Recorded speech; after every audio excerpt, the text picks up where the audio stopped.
están? Bienvenidas, bienvenidos a una nueva semana informativa. Tenemos mucho que contarles. Vamos de inmediato con los titulares.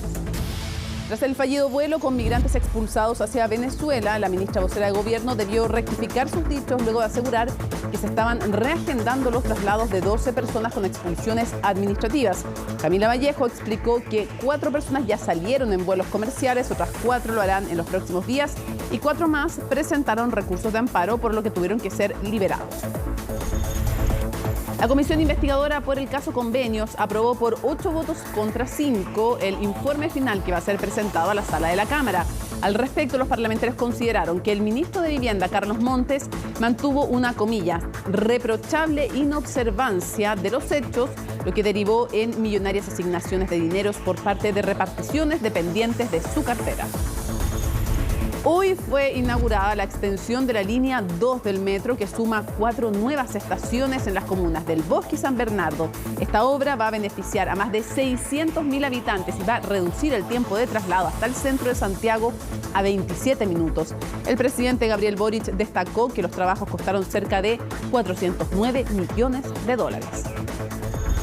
Y en temas internacionales, Israel y Hamás acordaron extender el cese al fuego por 2 días más, luego del exitoso ingreso de ayuda humanitaria e intercambio de rehenes y prisioneros entre ambas partes.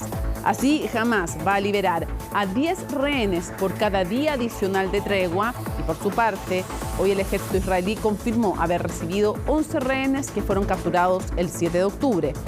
Todo esto y mucho más, porque aquí comienza CNN Prime.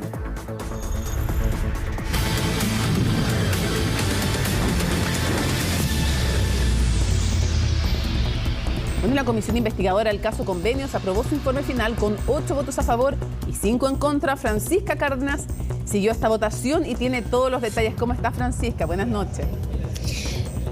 ¿Qué tal, Mónica? ¿Cómo estás? Muy buenas noches. Y en mis manos tengo este largo informe de 20 páginas que finalmente concluyó de la comisión investigadora de asentamientos precarios por el caso Convenios, con 8 votos a favor y 5 en contra. Finalmente se aprobó este informe que propuso principalmente Chile Vamos, la oposición, los distintos integrantes de la oposición de esta comisión investigadora por el caso Convenios, y que fue sumando apoyos a través de los días, de las distintas jornadas de conversaciones, de diálogos políticos entre los distintos parlamentarios, para que finalmente se aprobara este informe final. Se termina así entonces esta comisión investigadora por el caso Convenios, finaliza tras largas jornadas, digamos, distintas instancias de discusión política. Recordemos cuando vino también el jefe de segundo piso de La Moneda, de asesores de segundo piso de La Moneda, Miguel Crispi, se cuestionó también a la directora de la DIPRES, Javiera Martínez, a distintas figuras políticas relevantes, al menos del Palacio de La Moneda, y es así como ahora finalmente se modifican ciertos puntos que eran relevantes, que eran los principales nudos de este informe y conclusión, porque eran 5 informes y finalmente se quisieron fusionar para llegar a este informe final, que finalmente, y que lo más relevante, digamos, se hacen varias cosas, se dicen varias cosas y se redactan varias cosas y elementos. Lo primero es que se indica que hay una falta de voluntad, Mónica, por parte del gobierno de cooperar con las distintas comisiones investigadoras constituidas en la Cámara de Diputadas y Diputados. Se habla de lo que fue también la presencia de Miguel Crispi, de que finalmente tras distintos llamados y después de las declaraciones del Contralor es que finalmente termina viniendo y asistiendo a lo que fueron las citaciones que se le hicieron a esta comisión investigadora. Se habla también en una de estas páginas de un mecanismo, dicen aquí, de un aprovechamiento por parte de distintas figuras políticas y al menos de lo que fue, digamos, los distintos traspasos en el caso Convenios de recursos del Estado a distintas fundaciones. Y lo principal, finalmente, que está ya casi en las conclusiones, es lo que es en torno a la figura del ministro de Vivienda, Carlos Montes, que ha sido bastante cuestionado en las últimas semanas con respecto a su rol en el caso Convenios. De cuando se enteró, se le ha cuestionado. Él señala finalmente en varias ocasiones que él se enteró después de que esto se conociera ante la opinión pública, y es así como finalmente se modifica, digamos, lo que es negligencia, esta palabra inexcusable, por lo que es reprochable inobservancia, es que finalmente es lo que se analiza por parte de lo que es la figura del ministro Carlos Montes. Se dice que no se cuestiona su verdad, que finalmente, es decir, su verdad de que él no conocía del caso antes, digamos, pero sí se critica lo que fue su gestión finalmente encabezando lo que es el Ministerio de Vivienda y los distintos traspasos de distintos, distintas áreas del ministerio a las distintas fundaciones. Escuchemos parte entonces de las distintas reacciones durante esta jornada. Fue un día clave, bastantes horas dentro de la comisión donde se negociaron hasta última hora los votos para poder sacar adelante este informe final. Lo que hemos votado el día de hoy es unas conclusiones bastante transversales que incorporan la mirada también de sectores de centro y que establecen la responsabilidad política de funcionarios como el señor Miguel Crispi, Carlos Montes, la ex subsecretaria, y sobre todo valorar que se hayan remitido los antecedentes de esta comisión investigadora a los tribunales de justicia. Nos parece que las conclusiones que se acordaron el día de hoy son suficientemente contundentes como para poder demostrar en los hechos la gravedad de la situación, y que esperamos ahora que una vez que sea aprobada en la sala, desde el Ministerio Público se pueda agilizar también la investigación, y al mismo tiempo hacemos un llamado al Consejo de Defensa del Estado a agilizar las denuncias y la persecución de este tipo de delitos que... Bueno, es parte entonces de algunas reacciones en cuanto a lo que es este informe, la votación que se dio además, porque se negociaron los votos, al menos desde Chile Vamos de la oposición, intentaron finalmente conquistar algunos votos también durante esta jornada, del diputado Rubén Oyarzo, de lo que era también el voto del diputado del PPD Raúl Soto, que no se sabía finalmente cómo iba a votar, y de distintos parlamentarios, del diputado Andrés Yuanet, con respecto a lo que iba a ser finalmente este informe final. Varias críticas, hubo también críticas por parte del oficialismo, de los parlamentarios, algunos integrantes de esta comisión, de la diputada Erika Ñanco, que ella señalaba que sentía que esta comisión no cumplió con la función principal, digamos, de elaborar un informe que tuviera transversalidad, el apoyo de los distintos parlamentarios, sino más bien un reality. Así lo calificó durante esta jornada, eso también generó distintas reacciones, pero decirte, por ejemplo, Mónica, que en el punto 2, el caso Democracia Viva, dice aquí, como la punta de iceberg, un mecanismo, esa es la pregunta que se hace finalmente la redacción de este informe, y se señala que sí se observa y se deja en evidencia la precariedad de los controles a transferencias que se realizan desde los órganos de la administración del Estado al mundo privado. Escuchemos parte de las otras reacciones también durante esta jornada tras esta comisión y tras finalizar la comisión investigadora. Fundamentalmente, lo que más lamento es la pérdida de confianza de algunos funcionarios con el presidente de la República y con el ministro de Vivienda. Aquí lo que queda establecido, entre otras cuestiones, en que ha habido una organización que justamente, valga la redundancia, que se organizó para defraudar al Estado. El ministro Montes finalmente termina siendo igual una víctima. Ahí hubo 9 días en donde en la comisión el propio jefe de asesores señala que habló con la subsecretaria, la ex subsecretaria de Vivienda, y durante esos 9 días le guardan información al presidente y al ministro de Vivienda. Entonces, y ahí efectivamente hay una figura de falta de confianza. Claro, se hace un análisis entonces de las distintas figuras políticas de Miguel Crispi, de Javiera Martínez, de la ex subsecretaria Tatiana Rojas, también con respecto también a lo que han sido las distintas declaraciones de al menos el ministro de Vivienda Carlos Montes durante los últimos días y semanas, los cuestionamientos que se le han hecho a su rol, finalmente en el rol que ha jugado en lo que ha sido el caso fundaciones, el caso convenios, y es así como finalmente se termina aprobando lo que es este informe. Escuchemos parte también de las otras reacciones durante esta jornada también, luego de lo que fue esta votación. Acá se omite una cara de la moneda. Yo comparto, acá hay responsabilidades políticas, acá hay responsabilidades administrativas, acá hay responsabilidades criminales. Sin embargo, es importante señalar que acá, existiendo casos de corrupción objetivamente graves en el seno de este gobierno, hay que reconocer también que acá deliberadamente la derecha omitió que no es solo un mecanismo. Acá hay 2 mecanismos. Y el primer mecanismo se cometió bajo el mandato del presidente Sebastián Piñera.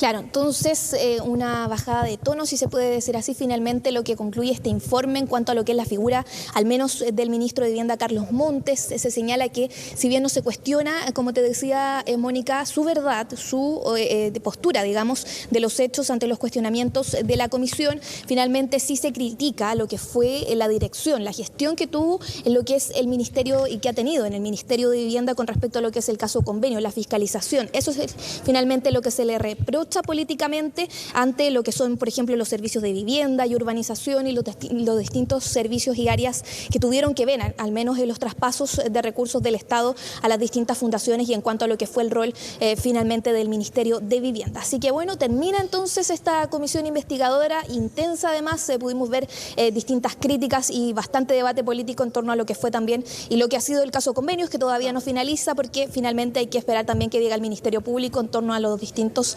casos en concreto a nivel regional. Claro, que tiene que ver eso ya con la responsabilidad penal y esto tiene que ver con la responsabilidad política. Muchísimas gracias, Francisca. Vamos a ver cómo lo vota también la sala, porque lo sabemos, no es vinculante lo que diga una comisión con cómo vaya a votar la sala. Puede replicarse la votación o no, así que vamos a estar muy atentos. Muchas gracias. Buenas noches. Buenas noches. Bueno, Carabineros informó del hallazgo del cuerpo de una madre de 29 años que se lanzó al río Tinguiririca para rescatar a su hijo.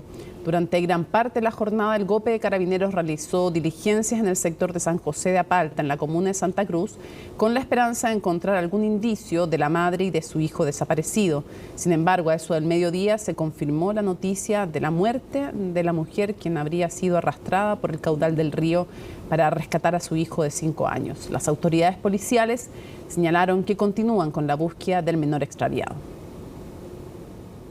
El día de hoy, en horas de la tarde, se activaron todos los organismos de emergencia, tanto bomberos, carabineros, tenemos al fiscal acá también constituido del Ministerio Público, ante este lamentable hecho que está viviendo la comunidad acá del sector de la Villa Palta, donde una madre de alrededor de 29 años concurrió aquí hasta la ribera del río, ¿cierto? Con razón de venir a divertirse, a pasar un rato agradable con sus 2 hijos, cuando en un momento, ¿cierto?, uno de los menores cae al río de 5 años, ¿cierto?, y ella, por tratar de salvar a su hijo, también se lanza a la ribera del río, desapareciendo en este sector. Por eso... Tremenda esa noticia, y vamos a otras materias informativas. Esta tarde comenzó la rendición de la PAES y algunas autoridades estuvieron presentes para dar inicio a este nuevo proceso. El subsecretario de Educación Superior junto a la directora del DEMRE supervisaron la aplicación de la prueba, donde en el Liceo Eugenio Pereira Salas de Pedro Aguirre Cerda. Hoy entonces fue el turno de la prueba de competencia M2, que corresponde a la especializada de matemáticas.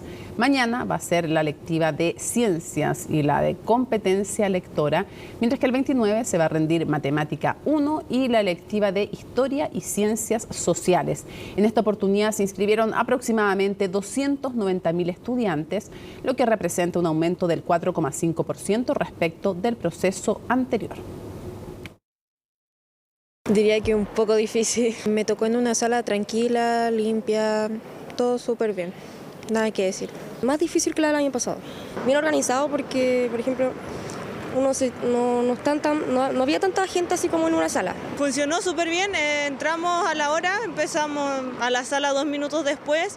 Igual hoy día son pocos estudiantes los que dan matemática 2, pero funcionó súper bien. No sé si estaba tan difícil quizás como los ensayos, pero igual tenía un grado de dificultad. Acá en el colegio estaba súper. Yo vine con necesidades especiales a la sala y la verdad es que las niñas súper capacitadas y amables para atender cualquier duda. Bueno, y comenzó el plazo para excusarse de ser vocal de mesa para el plebiscito constitucional del 17 de diciembre. Aunque es de carácter obligatorio, las personas van a poder presentar algunos motivos hasta, de hecho, 2 días más, este miércoles, para justificar su ausencia ante la Junta Electoral correspondiente. Algunas de las causales son estar física o mentalmente imposibilitado para ejercer la función, tener 70 o más años de edad, tener hijos menores de 2 años, estar fuera del país o a más de 300 kilómetros del local de votación y cumplir labores en establecimientos hospitalarios. En caso de que alguien no se presente, arriesga multas que pueden ir desde las 2 a las 8 UTM, equivalentes a 128.000 pesos y 511.000 respectivamente.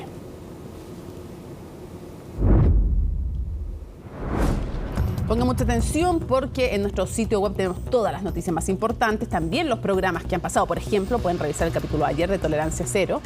En fin, Fiscalía solicitó audiencia para formalizar a Katy Barriga por el delito de fraude al fisco. La querella en la que trabaja el Ministerio Público es una de las 3 aristas bajo las cuales la exalcaldesa de la comuna de Maipú ha sido acusada. Sin embargo, la exalcaldesa ha asegurado que durante su administración jamás se benefició de los recursos municipales. Con esta información nos vamos a informar a la franja electoral.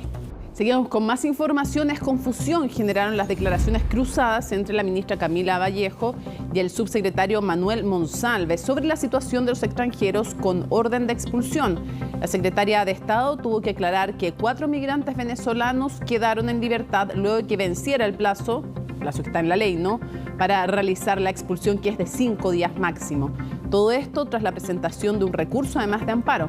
Veamos los detalles en el informe de Valentina Nieto. La pregunta respecto a este grupo de personas que estaban detenidas en cuarteles de la PDI con orden de expulsión administrativa. ¿Qué pasó? ¿Fueron liberados o fueron expulsados vía vuelo comercial? Era la gran interrogante que dejó el fallido vuelo de expulsiones, en el que serían repatriados 60 migrantes venezolanos el pasado jueves. La respuesta a la pregunta dejó más dudas que certezas. Las expulsiones administrativas, como le digo, están a la espera de poder reagendar los vuelos y en torno a eso se ha estado trabajando y esperamos que sea lo antes posible. ¿Todavía no salen?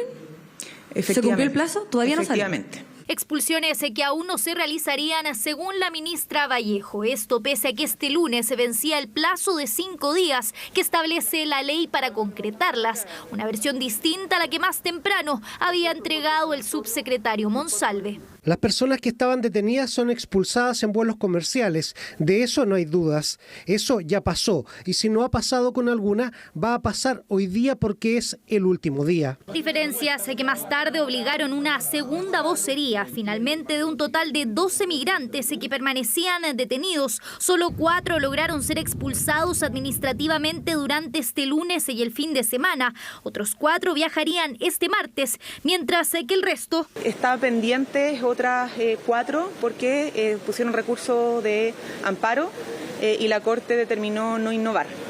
Y eso obviamente obliga a la PDI a suspender aquello y tendrían que liberarse. 4 migrantes que quedarían en libertad tras cumplirse el plazo legal para su repatriación. No tendrían antecedentes penales, pero sí habrían ingresado de manera irregular.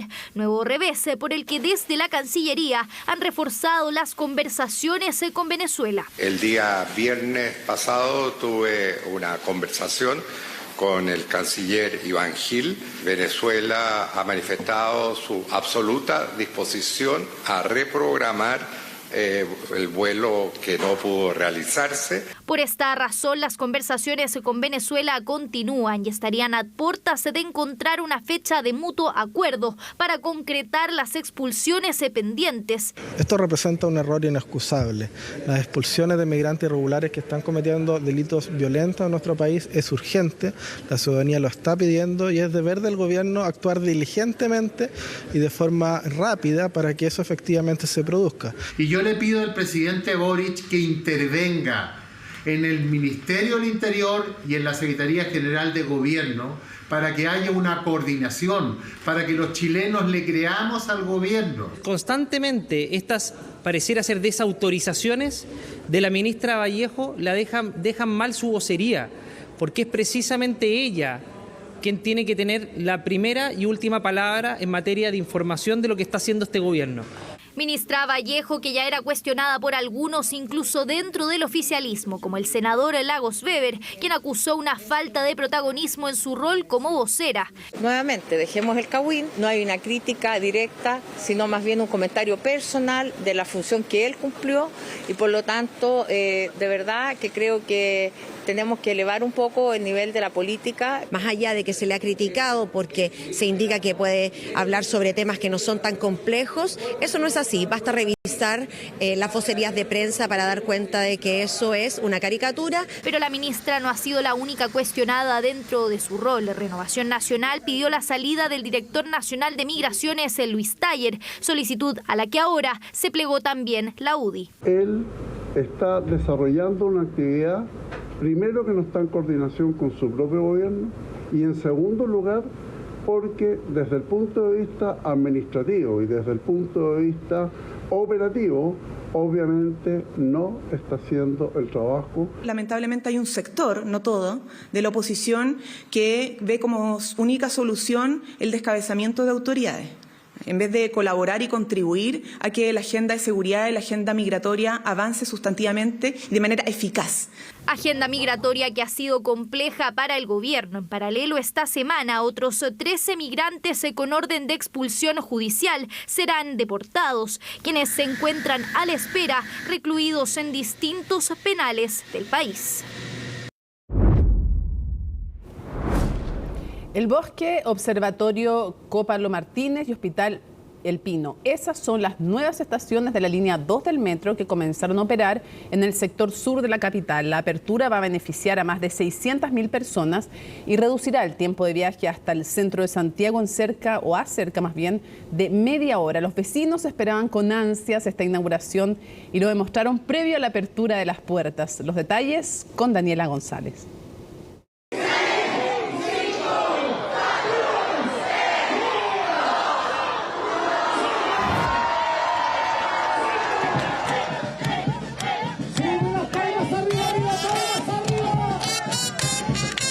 De una hora que nos demorábamos, ahora nos vamos a demorar 27 minutos, que es bastante lo que uno agarra.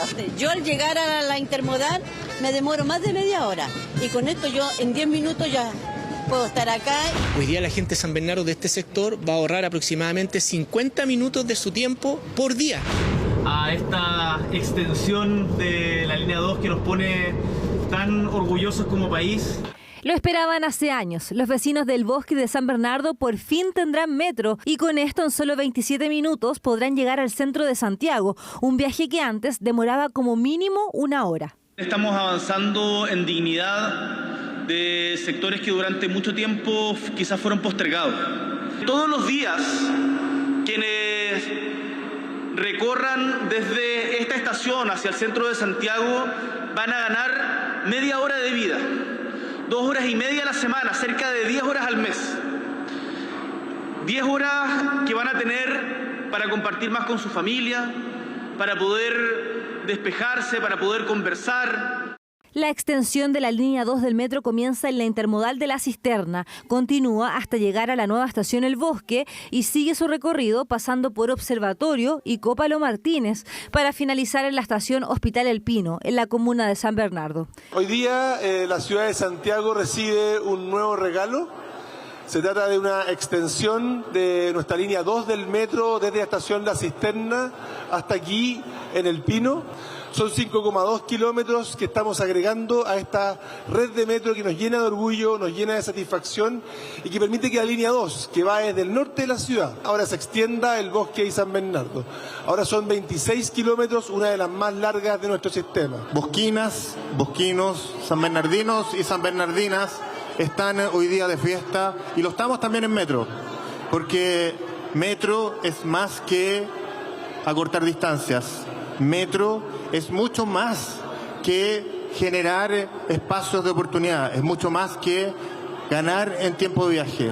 Metro es cultura, metro es más servicios, metro es la posibilidad de mejorar los espacios públicos del entorno. La llegada del metro a San Bernardo y El Bosque beneficiará a más de 600.000 personas que se demorarán menos de media hora en llegar al centro de la capital, reduciendo así en un 32% el tiempo de viaje. Ya nos ahorraríamos el trayecto en la micro, que nos demoramos 1 hora y media en llegar a Mapocho. Y con esto van a ser 40 minutos, así que estoy feliz. Yo me demoro aprox 1 hora y media, 1 hora 45 en llegar a la U. ¿Y ahora cuánto te vas a demorar? Como media hora menos, quizás como 45 minutos hasta Vespucio Norte o a 1 hora a lo mejor. Hay que esperar que lo cuiden nomás, que lo protejan, que no le hagan daño porque lo sirve a todo. Tanta alegría, por eso la expectación de la apertura de las puertas, algo que ocurrió finalmente a eso de las 2:30 de la tarde.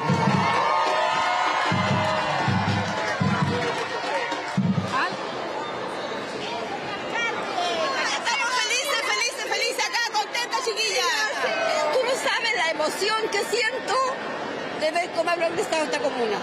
Emoción, lágrimas y pura alegría. Un avance para San Bernardo y El Bosque, comunas por años postergadas que hoy tienen acceso al metro y a una mejor calidad de vida. ¡Felices! Bueno, diversas críticas han surgido luego de que el A Favor utilizara en su franja televisiva la frase "y que se jodan". Los cuestionamientos nacieron desde el oficialismo, que apunta a lo agresivo del mensaje, todo en medio de la intensificación, además, de las campañas a puertas del plebiscito del próximo 17 de diciembre. De todo ello nos cuenta Belén Saldías. Yo voy a votar a favor. Que se jodan. Es la expresión de la franja del A Favor que causó molestia y levantó polémica en medio de la campaña del plebiscito del próximo 17 de diciembre. Un video creado por el Comando Ciudadanos a Favor de Chile que comenzó a circular hace algunos días y que no pasó inadvertido. No es un tono adecuado, es un tono y una campaña excesivamente agresiva. La franja refleja ese espíritu odioso y sectario. Han pasado de la bondad de lo que puede significar una nueva constitución a que se jodan. Críticas principalmente del oficialismo que apuntan al tono y al mensaje que entrega la opción a favor, todo enmarcado dentro de las campañas que ya comienzan su recta final y que se intensifican en la pantalla, ya que estarán al aire solo hasta el 14 de diciembre. La otra opción, frente a la incapacidad de poder defender ese texto, está intentando transformar este plebiscito en un plebiscito respecto al gobierno. Sin embargo, la ciudadanía entiende perfectamente que lo que se plebiscita el 17 de diciembre es un texto, y es un texto que tiene errores, es un texto que divide. Porque desde el comando de la opción en contra cuestionan el sentido que la derecha y quienes están detrás de la favor buscan mostrar en la campaña, desvirtuando, aseguran, el objetivo al incluir la polémica frase a la franja. La frase "que se jodan" representa lo que sienten millones de chilenas y chilenos después de 4 años de discusión constitucional y en que el país solo ha empeorado en delincuencia, en inflación, en empleo y con un gobierno que improvisa constantemente. Y es que esta es una explicación que se repite, se apunta al gobierno, a las decisiones que se han tomado y también a declaraciones del último tiempo que ha realizado el oficialismo. Llama la atención que se escandalicen frente a una respuesta natural que tiene la gente frente a un gobierno que en vez de perseguir a los delincuentes los indulta, cuando frente a eso el presidente y sus ministros bailan al congelado o pasean en bicicleta un martes a las 11:30 de la mañana. La expresión de un hastío de ver que el gobierno hoy día, después de décadas de haber impulsado el cambio constitucional, tratan de mentirle también derechamente a Chile, diciendo de que no van a insistir con el cambio constitucional. Francamente no queda otra cosa que decirle que si para avanzar ellos tienen que estar en desacuerdo, bueno, entonces que ellos se jodan. Precisamente tras ser consultados por esta frase, el gobierno reiteró la prescindencia que deben mantener durante todo el proceso constitucional y a la tarea que deben cumplir ante la ciudadanía. A los contenidos, los mensajes que se transmiten en la franja y tampoco estar opinando sobre cómo evoluciona en las encuestas una u otra opción, sobre todo debido a la prescindencia que tenemos que mantener en esto. La emisión de esta frase coincidió justamente con la semana en la que la opción de la favor registró un repunte de 6 puntos, quedando a solo 8 de la opción en contra, según la última CADEM, pese a que, según expertos, las campañas no se estarían centrando en lo importante. Estos discursos se centran en un contexto de crisis de los relatos políticos, del proyecto político. Se agotan en la inmediatez de la franja. Lo que hace el a favor, digamos, el movimiento de la favor es, claro, hablar mucho menos de la Constitución, del sentido de la Constitución, de los supuestos avances. El a favor se ha inclinado a que estima que lo fundamental es castigar como así llamado octubrismo, castigar a la nueva generación que hoy día está gobernando. Campañas que continúan intensificándose a puertas del plebiscito de salida. A esto se suma la declaración de quienes se mantienen por la opción en contra de no propiciar un nuevo proceso constitucional, asegurando que no hay espacio para ello. Bueno, y después de CNN Prime vamos a estar, como siempre, en Aquí se debate con 3 presidentes y una presidenta de partidos debatiendo justamente de este momento clave del proceso constituyente. Bueno, y hoy diversas autoridades lanzaron una campaña para intentar prevenir delitos durante las compras navideñas en centros comerciales. Entregaron algunas recomendaciones y además aseguraron que va a haber un refuerzo de seguridad, como nos cuenta María Luisa Carrión.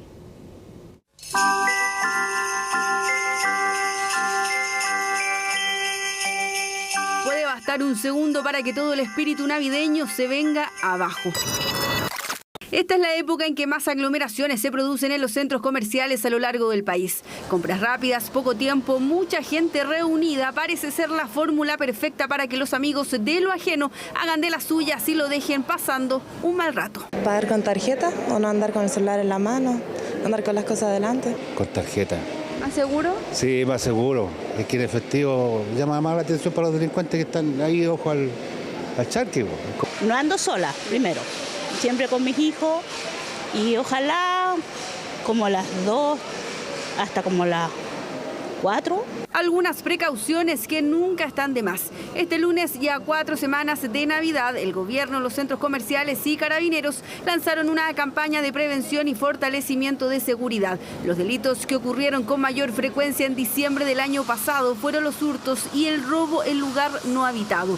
En tanto, al comparar el último mes de 2022 con 2021, el que más incremento tuvo fue el robo con violencia e intimidación, aumentando más de un 75%. Siempre el objetivo es que en los lugares de mayor concurrencia de personas el Estado se haga presente con más fuerza y con mayor presencia. ¿Significa esto que los problemas de seguridad, particularmente en los espacios privados como los centros comerciales, los vamos a solucionar solo con carabineros? La respuesta es no. La razón por la que trabajamos en conjunto es porque entendemos de que aquí se trata de maximizar los recursos.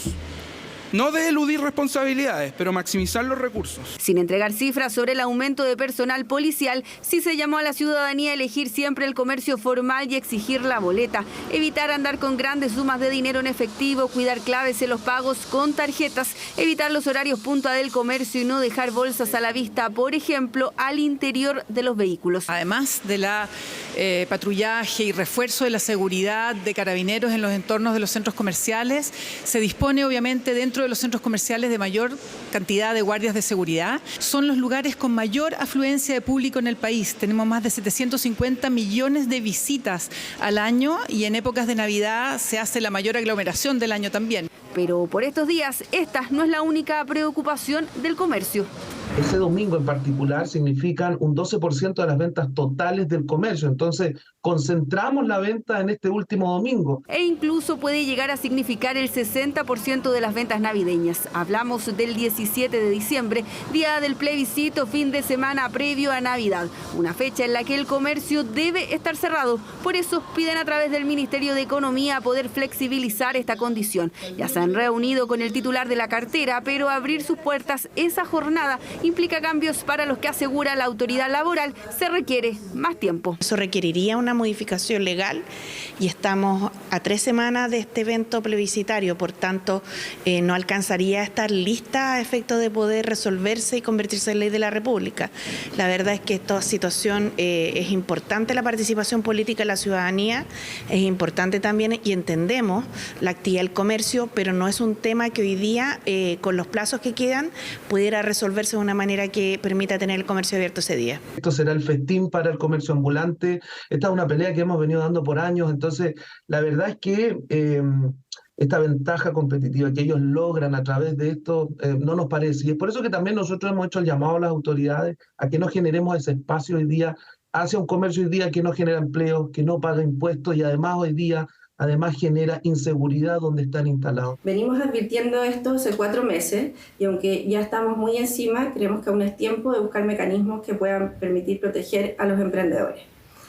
El domingo antes de Navidad es clave para las ventas. Para más de la mitad de los emprendedores, ese fin de semana se generan más del 40% de sus transacciones navideñas. Discusión que sigue sobre la mesa y que aún no está cerrada y que depende también de la voluntad del Congreso. Lo único claro, al menos hasta ahora, es que el comercio cerrará sus puertas el domingo previo a Navidad, lo que implicará una reorganización de sus compras si pensaba hacerlas ese día. A menos de 3 semanas de que el contralor Jorge Bermúdez deje su cargo, el gobierno inició las gestiones para llenar su vacante, que debe ser ratificada por el Senado. Una negociación que se prevé va a dejar una larga vacancia, la cual será ocupada por Dorothy Pérez, la subcontralora que fue destituida, recordemos, por Bermúdez en 2018. De ello nos cuenta Estefanía Bustamante.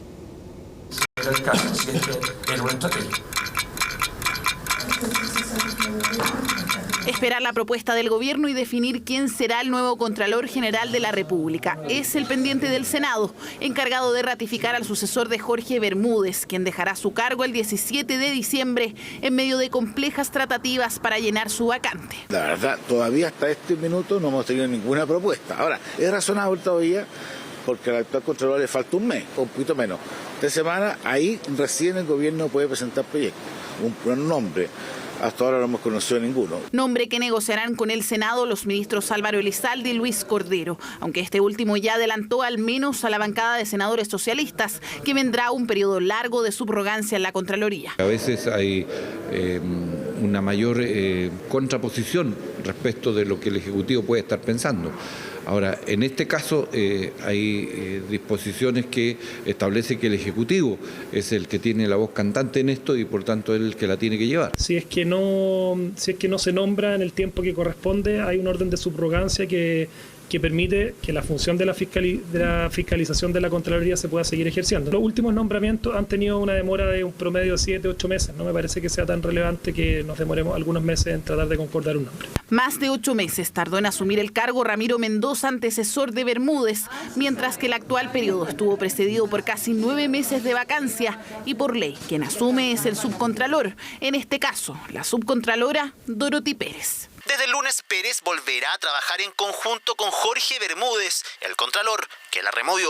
Un revés para Bermúdez y un duro desafío para la institución. Las confianzas quebradas se pondrán a prueba. Confianzas quebradas por el supuesto vínculo al fraude de Carabineros. Llevó al Contralor a destituirla en 2018.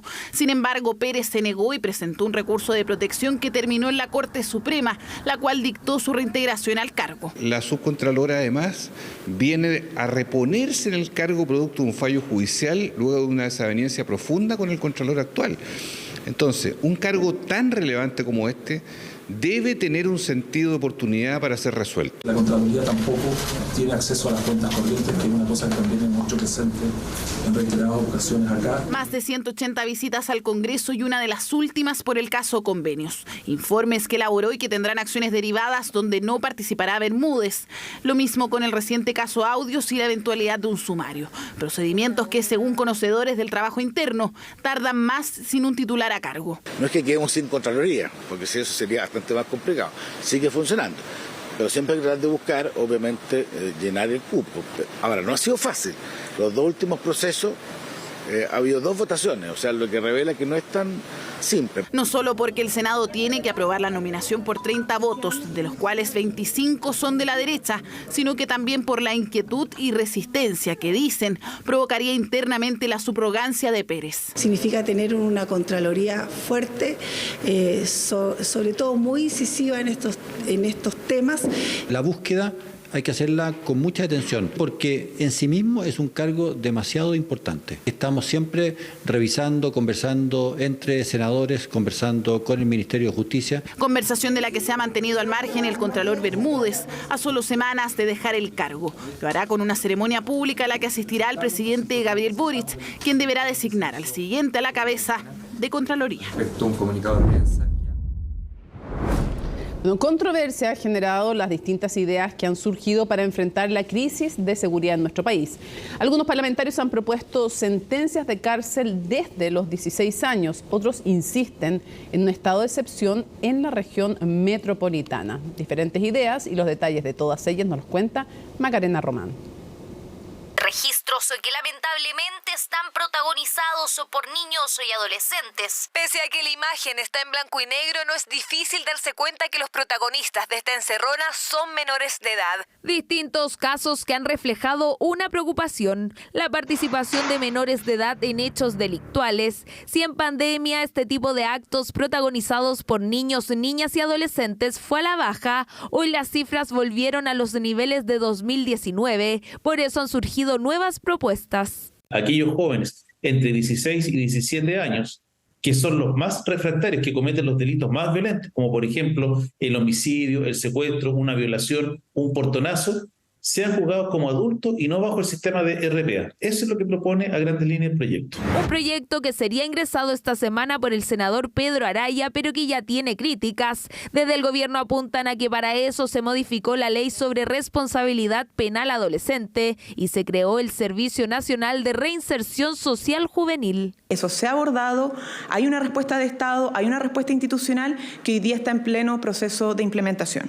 En la medida que la protección social llega antes a los niños, niñas y adolescentes, se van a generar mejores mecanismos para que niños, niñas y adolescentes no cometan delitos. Una propuesta que llega después de conocerse que la percepción de inseguridad superó el 90% en el país y que se suma a una idea que ha sido planteada por distintas autoridades, un estado de excepción en la región metropolitana. Lo que está haciendo el gobierno en dotar a carabineros de mayores capacidades, de mayores recursos y en la focalización, particularmente contra el crimen organizado y para la reducción de homicidios que se está llevando adelante, es el camino correcto.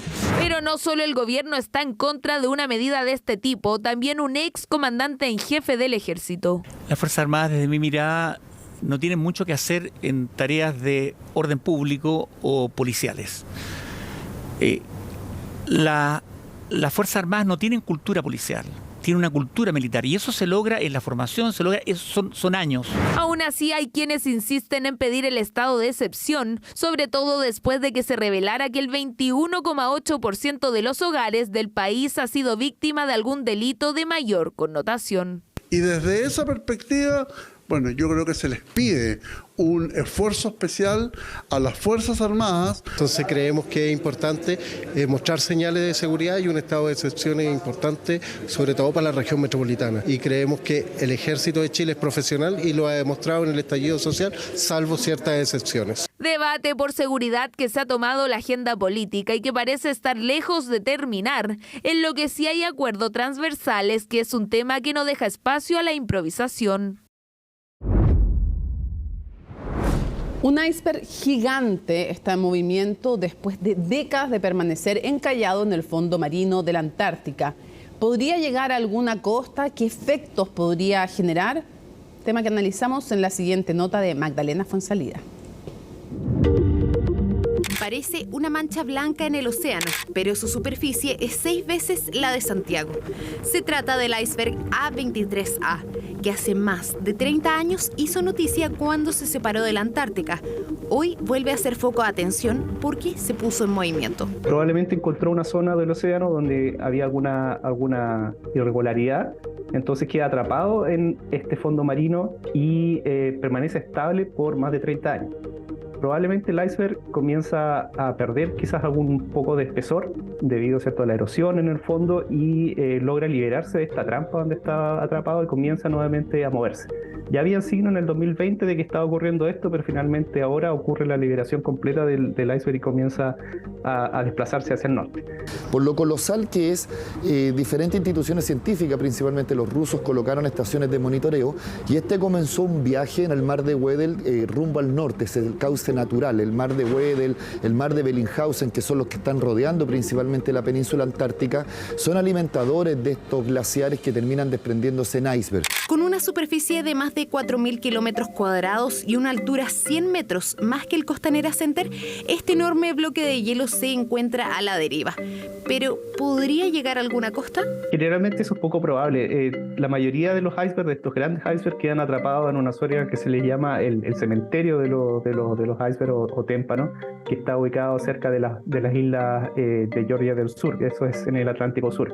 Generalmente los icebergs navegan alrededor de la Antártica y quedan atrapados en esta zona. Si bien puede que no llegue a costas pobladas, algunos apuntan a que igual podría tener consecuencias negativas. El problema es que estos témpanos van generando en sí témpanos más chicos que se van fracturando de esta masa más grande, y esos témpanos más chicos son mucho más difíciles de detectar en los radares, en la instrumentación. Pero también su derretimiento trae algunos beneficios. Tienen muchísimos millones de metros cúbicos de agua dulce y que aportan al océano, y que sobre todo la impureza o el material particulado. Entonces, esos son nutrientes, este material particulado que viene principalmente de la atmósfera y que también puede alimentar, digamos, la fauna, flora oceánica. Expertos apuntan a que el desprendimiento de un iceberg es algo natural, aunque el aceleramiento de estos procesos no. Y poco a poco en este viaje hacia el norte, el glaciar va a seguir desprendiéndose, fragmentando, perdiendo volumen, perdiendo masa. Es parte de la vida que tiene el desprendimiento de glaciares. La gran pregunta es, ¿estos procesos están ocurriendo más rápido, con mayor frecuencia, con mayor envergadura? Y sí, producto del proceso que está viviendo la Tierra, con la gran influencia que ha tenido el hombre en la emisión de gases de efecto invernadero, esto ha generado de que estos procesos se aceleren, sean con mayor frecuencia y estén ocurriendo mucho más rápido que como ocurrían hace más de 100 años atrás. Un iceberg que se encuentra a pocos cientos de kilómetros de la isla Rey Jorge, donde recientemente estuvo el presidente de la República y el secretario general de las Naciones Unidas, precisamente para evidenciar los efectos del cambio climático.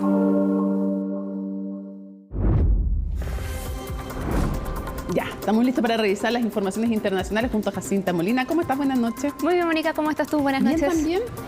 Empecemos con esta noticia que nos tenía muy pendientes, sobre todo en las últimas horas, porque hoy originalmente terminaba esta tregua entre Hamás e Israel y había muchísima presión, sobre todo de la comunidad internacional, Naciones Unidas, la Unión Europea, la OTAN, que abogaban por extender esta tregua. Finalmente se concretó aquello, es una información que ha confirmado Estados Unidos, Qatar. Estos países han sido mediadores en las conversaciones y esto ya está en curso. Una tregua que se va a extender entonces hasta al menos la madrugada del jueves y justo en una jornada además donde se han liberado 11 personas por parte de Hamás que ya están en territorio israelí. Vamos a revisar todos los detalles en el siguiente informe que preparó Moira Castillo. Estas son imágenes de los emotivos reencuentros entre rehenes israelíes y sus familias, tras casi 8 semanas de cautiverio y de angustia en Gaza. Estoy animado, feliz y tengo sentimientos encontrados. Por un lado, recuperar a mi sobrina y a mi cuñada fue un momento más allá de las emociones. Se siente así. Hemos estado en esta realidad extraña y surrealista durante 50 días. 50 días que por fin tienen un receso, al menos temporal. Y es que la tregua entre Israel y Hamás para mantener el alto al fuego e intercambiar rehenes se extendió 2 días más, a cambio de la liberación de otros 50 israelíes y la excarcelación de 30 prisioneros palestinos. En su cuarto día de pausa se extenderá por otros 2 días hasta el jueves por la mañana, hora de Israel. Ya se ha puesto fin a los combates junto con el aumento de la asistencia humanitaria. Para continuar la pausa, Hamás se ha comprometido a liberar a otras 20 mujeres y niños durante los próximos 2 días. En una declaración hecha el domingo por la noche, Hamás dijo querer extender la tregua para aumentar el número de palestinos liberados, manteniendo el alto al fuego y permitiendo el ingreso de camiones con ayuda humanitaria a Gaza. Si bien el gabinete de guerra de Israel se mostró abierto a negociar, aclaró que esto no es más que una pausa, no un alto al fuego. Es posible otorgar un día de pausa cada 10 rehenes adicionales. Eso es bienvenido. Al mismo tiempo, también le dije al presidente Biden que al final de la pausa regresaremos con toda la fuerza para lograr nuestros objetivos. La eliminación de Hamás y la liberación de todos nuestros rehenes. Liberación que algunas familias siguen esperando, como sucede con Hila Rotem, una rehén israelí de 13 años que fue liberada en Gaza y separada de su madre 2 días antes de ser liberada, a pesar de la promesa de Hamás de liberar conjuntamente a madres con sus hijos. Creo que es una violación realmente grosera y cínica del acuerdo de Hamás con Israel. Creo que es realmente inhumano hacer algo como esto. El acuerdo decía específicamente que se debía liberar a los niños junto con sus padres o madres. Quiero decir, ¿por qué hacer algo como esto? Los esfuerzos del gobierno de Israel siguen enfocados en traer a todos sus rehenes de regreso, y para lograrlo, Hamás debe localizar a todos los israelíes que han sido secuestrados por otras organizaciones armadas en Gaza.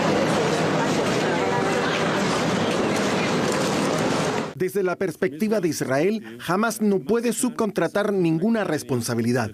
Ellos son responsables y la razón de la pausa fue no dar ninguna excusa porque, por el momento, son los que mandan y son responsables de todos los rehenes. Por ahora, Qatar aseguró 2 días más de tregua, lo que significa, según el acuerdo, que en cada uno de estos días se liberarán 10 rehenes más, mujeres y niños, mientras las familias palestinas residentes de Gaza seguirán recibiendo la ayuda humanitaria y esperando un alto al fuego definitivo en este conflicto que ya suma 8 semanas.